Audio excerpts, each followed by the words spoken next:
My name's Craig Masterson and I've discovered the power of the opportunity of CIMA. I am Craig Masterson and I am a CIMA member. I am Craig Masterson and I am a CGMA.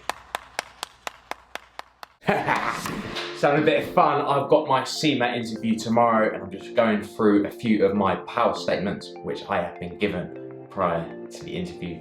But anyway, enough of that. You will see the footage from that interview very shortly from the time I post this video, so do stick around for that.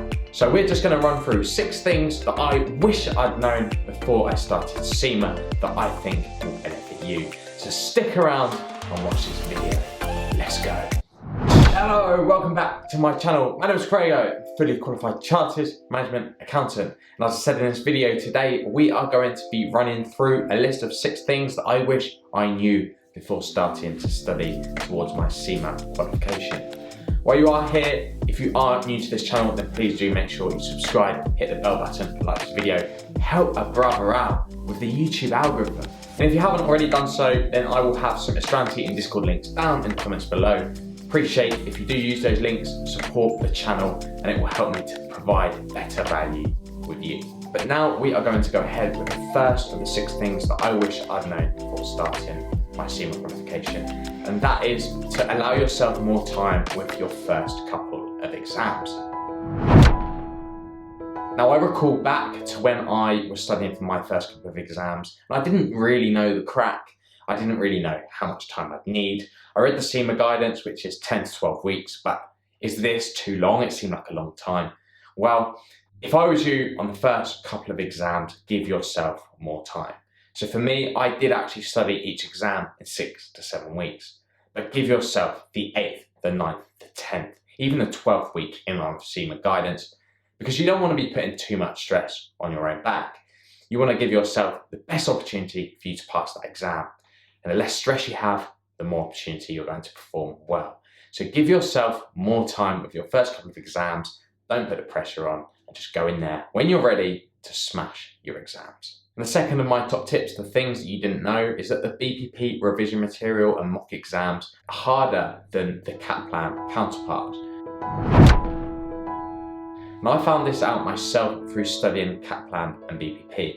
And it is renowned that BPP's revision materials and their mock exams are really tough. Kaplan is of a suitable and sufficient level for you to pass your exams. So if you want to try BPP out, then by all means try BPP out. But what I would say to you is be prepared to score badly on the exams and the mock exams, and be prepared to run out of time because the questions are significantly harder in detail, which made it, when I studied using BPP, I found myself not even being able to complete the BPP mock exams. So just be aware of that. If you are looking to sit one that's a good level and reflective of the exams, then I do thoroughly recommend you go with Kaplan over BPP. And my third tip, which was a big one for me, is you are not allowed to use pen and paper in an exam that you turn up and sit. And you are not allowed to use any sort of pen and paper if you are sitting your exams from home. If you are sitting within a test centre, you will be given a laminated piece of card to emulate a whiteboard and a whiteboard pen. If you are sitting them online, then you will only be given the online notepad tool for you to do your workings within your objective test and your case study exams. So make sure you practice using each method. If you are sitting them in a test centre, then get a whiteboard and practice doing your workings on a whiteboard. If you are sitting at home, then practice doing your mock exams on just the online notepad. Because the more practice you have, the better prepared you're going to be for your exam. My 4th tip is that there are actually formula sheets within your exam and you're not expected to know all the formulas for each of your exams. Familiarise yourself with the formula sheets as part of your revision so that you aren't wasting time learning material that you will be given in your exam. And by all means, you will need to be able to use that formula within the exam.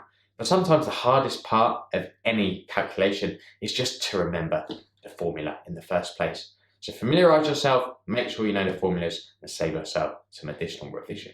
And point number 5 is that CIMA exam pass rates can help you to identify the exam difficulty and allow you to prepare and construct your schedule and your structure for you sitting and working your way through the exams. So like me, I like to work off momentum, so I sat the easiest exam first. You might want to sit the exams with the lowest pass rate because they're harder and you get them out of the way. Whatever preference you have, you can use the pass rates to suit your preference. So have a look before you sit your exams at the pass rate. Be aware of what the pass rates for each exam are, and then construct your revision schedule and plan your revision strategy around how difficult the exam is. Point number 6, which is just a resounding truth. A pass mark is a pass mark, whether you get 100 marks or 150 marks. But the truth is that every mark you obtain over 100 marks could be better used towards you sitting your next exam. And the only difference is that if you want to go to a fancy awards dinner because you've scored the highest in your cohort at that exam. Now, I'm not saying you should be doing this as easy as you can. You should be putting the effort in and learning the full syllabus. However, there's a time which is the right time for you to sit your exam. And there really, if you feel ready, there's no point doing an extra week or 2 weeks revision, because at the end of the day, a pass is a pass and it won't add any more value onto your pass mark. Because employers don't look at what your pass mark was, employers look at whether you've passed your exams.